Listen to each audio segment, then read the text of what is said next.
Ngixolele ma, ngiyaxolisa. yaze wangizwisa ubuhlungu ngibhizi ngifulana nomntanami kanti wena uyazi.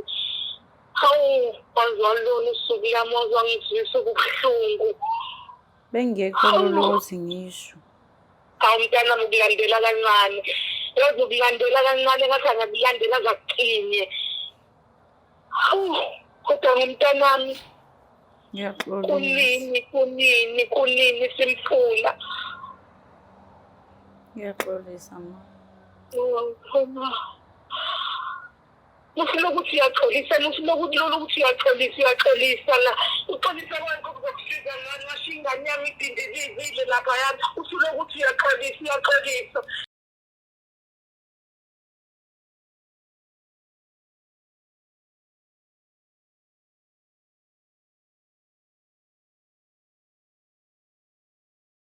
Phela ngisasele lethuba ngibingelele ngikwamukele embukelo we-Black Life TV on our beautiful episode ethi sikhipha izimfihlo with myself Omlangeni noMagasela. Kunosisi seduze kwami-ke bafowethu uzokwenza leyo ndaba. Yazi ukuthi kule show sinikeza umuntu nje platform ukuthi akhiphe imfihlo yakhe kulwazi ufuna ukuyikhipha kena. Thina nje asitshatshani siyakulalela sikubuza imibuzo imbalwa phela sifuna ukuthola nathi ukuthi ngempela yini ekwenza ukuthi uhambe uzowenza izinto eyigaxa ey'ngaka. But-ke singasimoshi isikhathi angikhulu ithuba ngicela ukuthatha le thuba mbukeli ngimbingelele. Sawubona njani? Ngiyaphila njani? Ngiyaphila Sithando. Ngicela ubingelele umbukeli we-Black Life TV bese uyasitshela nje ukuthi uqhamuka kephi nendawo okuhlala. Sanibona ababukeli be-Black Life TV, ngisuka eMlazi eRingini. Okay, Sithando sami. Awuvele uhlale phezu kodaba Sithando sami, yini kulethela ekhaya ufisa sikusize ngani? Yiphi le mfihlo ufuna ukuyikhipha? Kunomngane wami engahamba naye 6 months back. Okay. Sayophuza. Masifika kwanomuntu atholana naye ahlangana naye.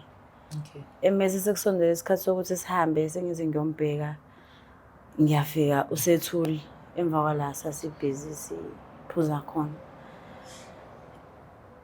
Angikwazanga ukusho kubo. Mana, wahamba nomngane wakho usuka kini naye niya kwi-Groove. Yebo. Benifike emjabuleni nihlukana kanjani? Kwaba khona umuntu wesilisa axhumana naye baxoxa. Mangithi akangahambi naye yena wahamba-ke. Be-happy kodwa ehamba naye? Yebo, wayengenankinga. Mase sekusondela isikhathi sokuthi sihambe ngithi ngiyombheka-ke. Ngiyafika ngemuva usethule. Imaki, mhlawumbe isikhathi esingakanani nje waspenda without your friend around njengoba nikwi-Groove? Mhlampe kwaba yi-hour noma 45 minutes. Usuthi mhlawumbe senihamba ey'khathi zini wena senihamba ngazo? Kwaku-3-4 kanje intatha. Yebo. Usuthi uyombheka usungithola? Emva kwendlu eduze kwala kulahlwa khona udoti ethule. Khona into ekhombisa ukuthi ulinyaziwe khona? Yebo, ayibele ngiyaziwe impela. Ubhuti lo wamthatha uyamkhumbula? Angeke ngisamkhomba kodwa manje. So kuwo bayazi ukuthi wayehambe nawe noma bazi? Wekade eshilo ukuthi uhamba sobabili kubo. So kuwo mebekubuza ukuthi uphi usubuyile wena wathini? Wangibuza uma wakhe ngamtshela ukuthi mina ngamgcina khona lapha angazi kwenzakalani. Awukazi ubatshele kubo ukuthi ushonile? Angazi. So kuba bazi nje ukuthi ingane yaphelelaphi? So njengamanje ufisa sikusize ngani sisi? Bengifisa ukufonela uma wakhe ngimazise ngoba manje akulaleki akwenzeki lutho. Ngiyambona yonke indawo la ngihamba khona. So ufuna ukuzomtshela ukuthi umntwana wakhe akekho siwashona? Wamshiya lapho nje? Yebo. Wawuthukile noma? Ngangithukile ngisaba ukuthi ngizongena enkingeni nasekhaya ukuthi bazowazi ukuthi sihambe sayophuza izinto ey'kanjalo. 6 months back.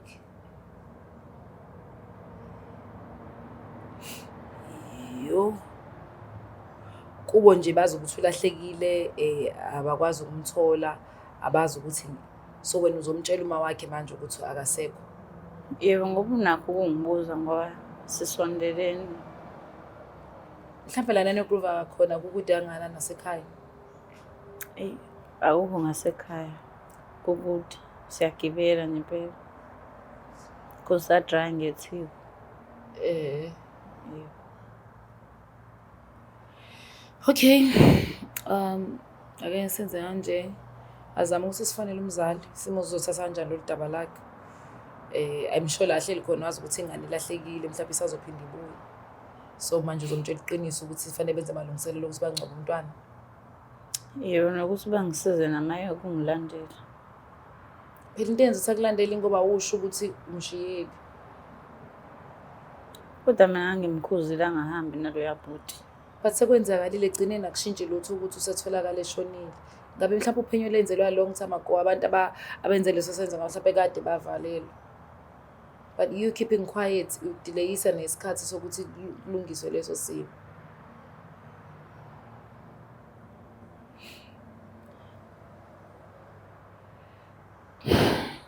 Mbukelo Black Life uyayizwela nawo udaba ngeke ngize ngiliphinde bafowethu. Kakhasi siswali beke eThebeni ngiyaluzwa nami. Ngase kubalekile azivele sifonele umzali. Cabanga nje ukuthi umzali for 6 months ingane yakhe ilahlekile yahambiye ku-groove nomngani wakhe kodwa umngane bethi hayi ngamshiya lapho. So akayikho into emcabangisa ukuthi lapha ingane yakhe ingaba yisekho emhlabeni. Olithi ufana namhlanje ukuthi uzofind out namhlanje ukuthi umntwana akasekho. Uzodila kanjani nalolu daba. Thina simnikeza ithuba usisalichaze nje obadefisile ukuthi aze la ekhaya ukuze ayikhiphe lemfihlo ngokuthi iyamhlupha. Umngane wakhe amlandelela ubona ithunzi kuningi okwenzala empilweni yakhe. Mhlawumbe emva kwalokho uzokwazi ukuthi naye alala ngokuthula umngane wakhe alala aphumule mhlawumbe ingumoya wakhe uyantanda asazi nokuthi kwenzakalani. Asenzele kanje azama ukumfanele Mbukelo Black Life.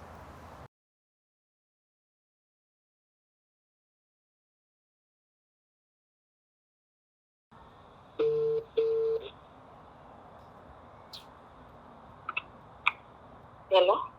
Yebo sawubona mawunjani? Ngiyaphila sesingane. Ngiyaphila nami ukhuluma noLongeni Magasela. Ngikufonela ngwa Black Life TV ohlelweni olubizwa ngokuthi sikhipha izimfihlo. Ngisacela ukubuza uma unaso isikhathi esincane bandla siphi ithuba kunosisi omncane la eduze kwabo ofisa ukukhuluma nawe. Nginalo futhi kube ngakhuluma. Siyabonga.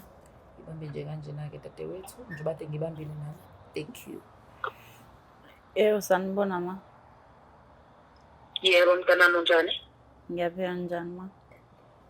Ngiyaphila. Yebo, imina umngani kaMinenhle lo ohlala lapha ngaphesheya.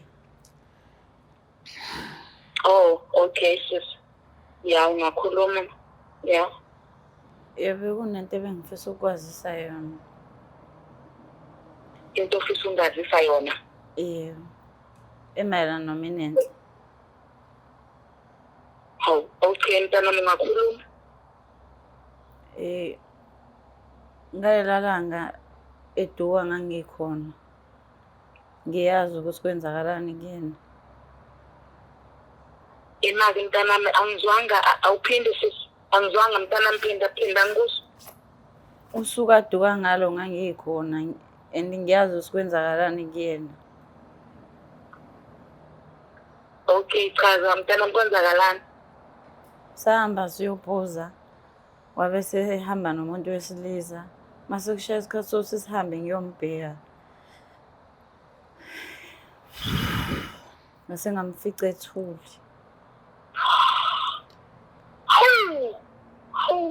Hawu mntanami isikhathi eside kangaka. Isikhathi eside kangaka mntanami ngifunana nengane yami kanti uthulu yazi. Ukuthi bengisaba ukusho futhi inkinga manje uyangilandela nasebusuku angilali. Mntanami hawu waze wabola. Isikhathi eside ngiyathanda ngifuna umntanami isikhathi eside kangaka kanti uyazi wena ukuthi wema waze walibona usuku lami. Ngiyaqolisa. Hawu ingane yami. Ngiyaqolisa. Wema. Nithi nani kuphi? Sasile kwenye indawo ekuthiwa kaMakhutha. Kodwa ngumntanami. Ngixolele ma, ngiyaxolisa. Yazi wangizwisa ubuhlungu. Ngibhizi ngifuna ngibonana nomntanami kanti wena uyazi. Hawu, wazwalona usuku lami wazwangizwisa ubuhlungu. Bengekho lolo ukuthi ngisho. Hawu mntanami ukulandela kancane. Yazi ukulandela kancane ngathi angakulandela kakuqine. Hawu, kodwa ngumntanami. Ngiyaxolisa. Kunini simfuna. Ngiyaxolisa ma. Ufuna ukuthi uyaxolisa, ufuna ukuthi lolo ukuthi uyaxolisa la. Uxolisa kwakho kuzokusiza ngani ngasho ingane yami idindizile lapha yami. Ufuna ukuthi uyaxolisa. Sawubona mama. Yebo sawubona. Yebo, sakhuluma noMlangeni Magasela, ngiyaxolisa kakhulu ngalokho okwenzakalile. Ngiyazi ukuthi yonke lento kwehle ngaphezulu, mhlawumbe masanethemba ukuthi umntwana usazomthola. But njobe esho umngani wakho ukuthi kwenzakalani.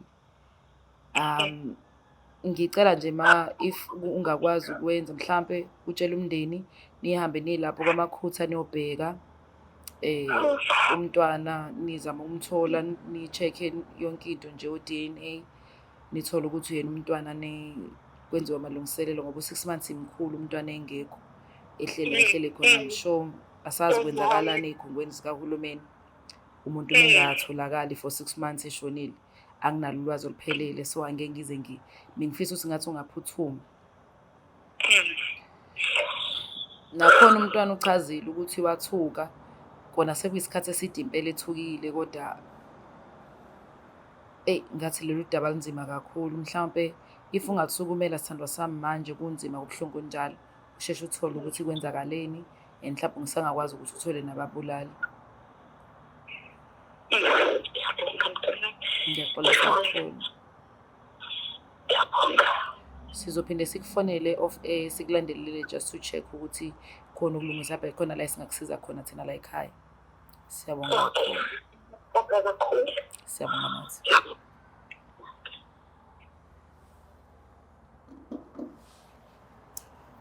Uzizwa kanjani manje? Ngizizwa kukhona umthwalo othi ukuphungwa kancane. Noma kubuhlungu ukuthi ngimuzwe ekhala, kodwa kunento esukayo. Akulula ukuthi ngikujaje ekuthuleni kwakho. Abantu izinto abayabhekana nazo ngendlela efanayo. Mhlawumbe ngakulula kumina ukuthi ngithi kodwa you were supposed to, yabo. Mhlawumbe nami uma nguwena ngizothula ngisapha, I don't know. So hopefully now uzodlula kule nto and try to help abazali la enagcina ukuthola nakhona, ukubona nakhona, uzama ukutholakala umntwana, ucheckwe, mhlawumbe afihlwe ngokuthula, nawe ukwazi ukuthi ugeze kube right. Yebo, ngiyabonga kakhulu. Ngakujabulela.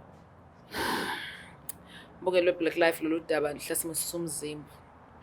Ngiyacabanga nje ngifake ecatholeni zala sisi omzali walengane engasekho. Ngiyacabanga futhi ngumngani ngalo sisi ongasekho, ukubona umngani wakhe esethula ade nihambe nojabula bese uthula naleyo nto isikhathi eside. Nakhona indlela esi-experience ngayo izinto asifani. Ngenze ukuthi nami mhlawumbe ngabe ngisathule namanje ngisaba ukusho, kodwa mhlawumbe ngabe kade ngasho angazi.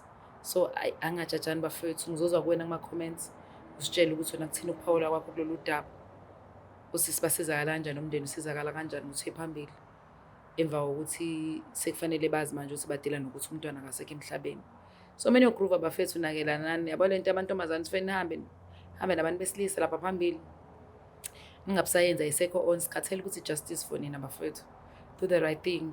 Ubona ukuthi imali awunayo uhlala ekhaya, uyohamba make sure ukuthi unayo imali. Angabi khona ubrothers ngoba ungathola ukuthi abavumelananga ngento ethize and then ubrother wahluleka ukuthi ayibambe wagcina ebulala umntwana.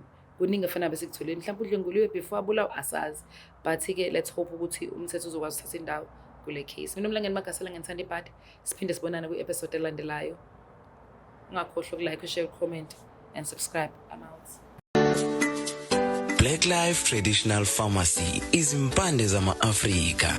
Sikulethela konke ongakudinga. Sisebenzisa imvelo ukulapha, sididiyele izimpande, kwahlanganiswa ongoti abahamba phambili kwezokulapha ngesintu. Senzela wena. Sikhona isikhafula sokubuyisa isithandwa sakho, ukuthola umsebenzi, ubuyisa umuntu wakini owaduka. Sikhona neziwasho. Sikhona isiwasho sokugeza isichitho, ube nogazi, uthandeke ebantwini, ukususa amathunzi amnyama, nokuvula izinto zakho ziqale phansi abantu bakuthande. Siyabasiza nomama uma unenkinga umhlume, ama-ulcer, i-cancer, i-BP, ushukela, ama-fibros, uvule nesibeletho ukuzothola abantwana. Siyabasiza nosisi ukukhuphula isitofu sibeke ku-6, indoda ikuthande kakhulu izikuphi imali. Nobaba sebasiza ukuqinisa idonkipiri, umthetho uqine endlini. Wenza umuntu akathande wena wedwa, alangazelele wena wedwa futhi, uphinde uvikele umkakho. Woza kithi e-pharmacy, e-Black Life Traditional Pharmacy.